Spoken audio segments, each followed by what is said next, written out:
নমস্কার। আজকে যে ভিডিওটা আমরা নিয়ে এসেছি এটার মূল বক্তব্য হচ্ছে ইকোনমিক সার্ভে, যেটা 2021-22 বেরিয়েছে আর কি। তো ইকোনমিক সার্ভে সেই অনুসারে এখানে কৃষির উন্নতির ক্ষেত্রে কী কী পরামর্শ দেওয়া হয়েছে।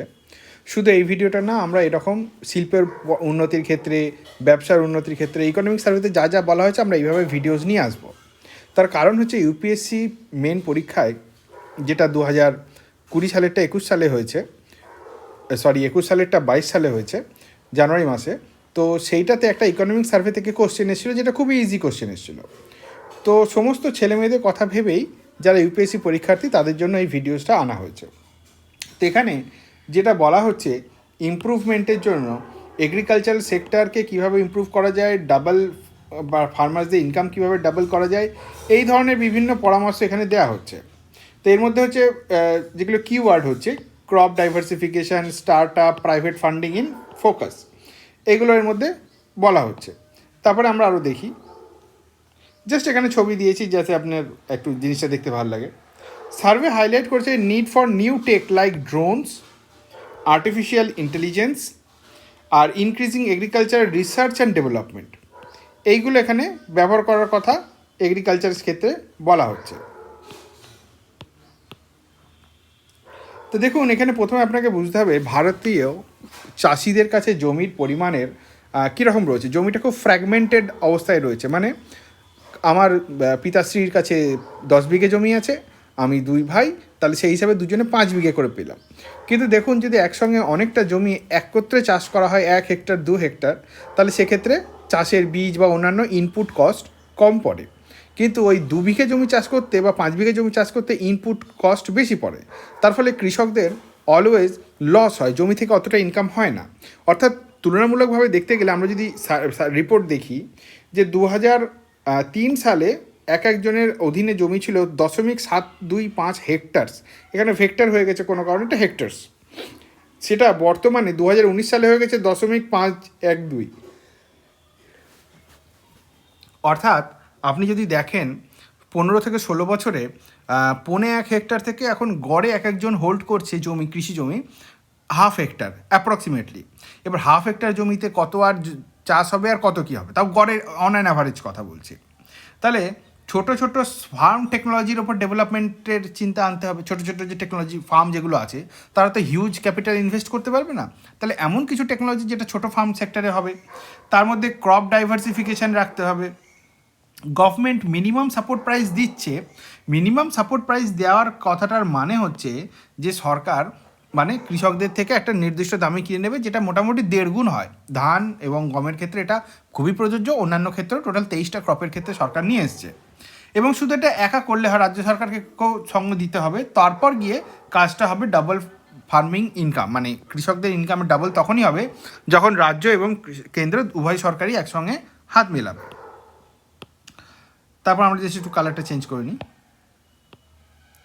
তারপরে হচ্ছে শুধু এবার যেহেতু জমির পরিমাণ পার হেক্টর মানে পার হাউস হোল্ডে জমির হোল্ডিং কমছে, তাহলে সেই হিসাবে কী করতে হবে, ফিশিং সেক্টরের উপর ধ্যান দিতে হবে। তারপর ডেয়ারি সেক্টরের উপর ধ্যান দিতে হবে, এখান থেকেও ভালো ইনকাম হয়।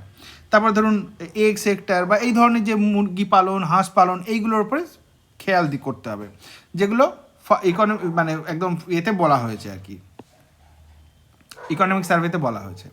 এছাড়া এখানে ড্রোনের মাধ্যমে টেকনোলজির ইউজ করতে হবে, যেমন ড্রোনের মাধ্যমে কোনো গাছে পোকা লেগেছে কি না, বা আবহাওয়া থেকে ব্যাপারটাকে দেখে নিয়ে এটা চিন্তা করা হয় কি যে আবহাওয়াতে বৃষ্টি হবে কি না, বা এই ধরনের অনেক কিছু ইউজ করা হয়।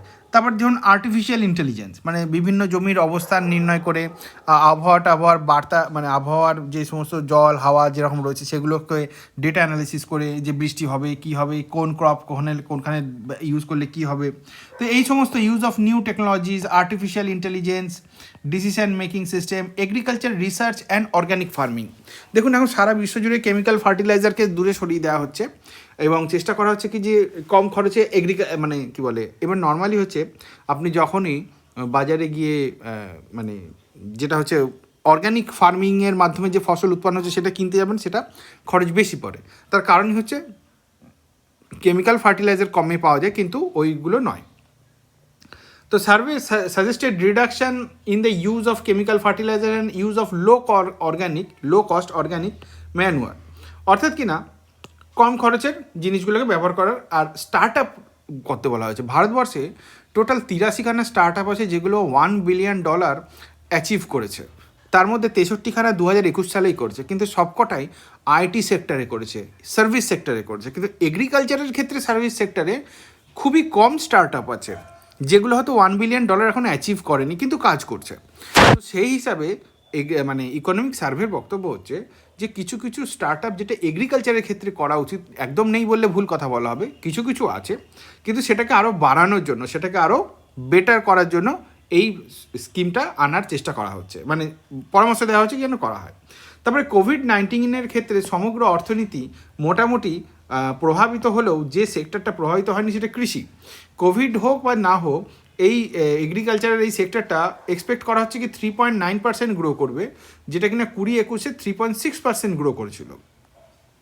সাজেস্ট করা হচ্ছে কি focus on harnessing potential of allied activities মানে জমি সঙ্গে এই সমস্ত যেগুলো আছে, ফিশারি, ডেয়ারি, পোলট্রি, এগুলো। That the animal husbandry, daring, মানে জাস্ট ডেয়ারিং বানানটা ভুল হয়ে গেছে, DAIRYING হবে, এই জাস্ট টাইপিংয়ে মিস্টেক হয়ে গেছে। Fisheries and wages have helped increase income as farm holdings have fragmented. তার কারণ ফার্ম হোল্ডিংস কি আগে ছিল 0.725 মানে পৌনে, আর এখন হয়ে গেছে 0.51, তার মানে এখন আগে যতটা ছিল 1 হেক্টর থেকে 0.1 হেক্টর, এখন থেকে 1/2 হেক্টর হয়ে গেছে।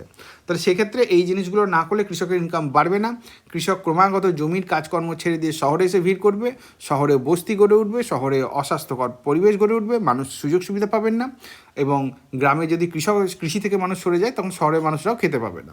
সমস্ত কিছু নির্ভর করছে কিন্তু কৃষিক্ষেত্রে সরকার কীভাবে আনতে পারছে। এবং যে কোনো দেশের শিল্প সে তখনই গড়ে ওঠে যখন সেই দেশের প্রাইমারি সেক্টর খুব ফলে ফুলে ওঠে। তো সেই হিসাবে আবার যদি এই যেমন হচ্ছে সিচুয়েশান অ্যাসেসমেন্ট সার্ভে SAS 2011 মানে 21 আর SAS রিপোর্ট 2014, এই দুটোকে কম্পেয়ার করলে দেখা যাচ্ছে আগে কৃষকদের ইনকাম ছিল 6,426 টাকা, এখন সেটা কৃষকদের ইনকাম হয়ে গিয়েছে 10,218 টাকা। তাহলে সুতরাং বোঝাই যাচ্ছে যে কৃষকদের ইনকাম ক্রমাগত বাড়ছে, কিন্তু এটা যথেষ্ট নয়, এটাকে আরও বাড়াতে হবে। ডাইরেক্ট কোরিলেশন রয়েছে কিসে, যে ইনভেস্টমেন্ট ইন এগ্রিকালচার। এবার ইনভেস্টমেন্ট ইন এগ্রিকালচার কোম্পানি তখনই ইনভেস্ট করবে যখন কৃষিক্ষেত্রে রেগুলেশন হবে। এই প্রসঙ্গে আমি উল্লেখ করতে চাইব যে এমনি সরকার সরাসরি বলেনি, কিন্তু এই কথাটার মাধ্যমে হচ্ছে সরকার বলতে চাইছে যেটা কৃষি বিল নিয়ে এসেছিল সেইটার মাধ্যমে এগ্রিকালচার ক্ষেত্রে মানে ডাইরেক্ট ইনভেস্টমেন্ট আসতে পারতো, এটা সরকারের বক্তব্য। কিন্তু কৃষক শ্রেণী যারা রয়েছেন, সবাই না, কিছু কৃষক সম্প্রদায়ের অবশ্যই তাতে আপত্তি ছিল, এবং যার ফলে কিনা সরকার বিলটা মানে তুলে নিতে বাধ্য হয়। তার ফলে কৃষির ক্ষেত্রে রিফর্ম আসবে না। রিফর্ম না আসলে কৃষি ওই ফ্র্যাগমেন্টেড ল্যান্ড হবে, আর কিছু সংখ্যক কৃষক যাদের হিউজ অ্যামাউন্ট জমি রয়েছে, যেমন পাঞ্জাব, হরিয়ানা বা উত্তর পশ্চিম মানে পশ্চিমী মানে উত্তরপ্রদেশের পশ্চিম পার্টটা, সেইখানকার কৃষকরাই শুধু বেনিফিট হচ্ছে। সুতরাং কৃষি ক্ষেত্রে রিফর্ম অবশ্যই দরকার। তো যা গিয়ে এটা গ্রোথ রেটের জন্য focus on targeted approach public private ইনভেস্টমেন্টে ইন দি সেক্টরে আনতে হবে। তো যাই হোক, এই মুহূর্তে আমাদের দরকার কৃষি রিফর্মস।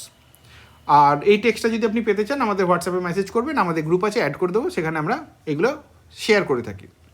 তো ভিডিওটা এতটুকুই ছিল। কোনো পরামর্শ যুক্তি থাকলে আপনি অবশ্যই নিজের কোনো একটা যথাযথ সাবস্ট্যান্স সহ আপনি আমাদের কমেন্টে জানাতে পারেন। দেখার জন্য ধন্যবাদ, নমস্কার।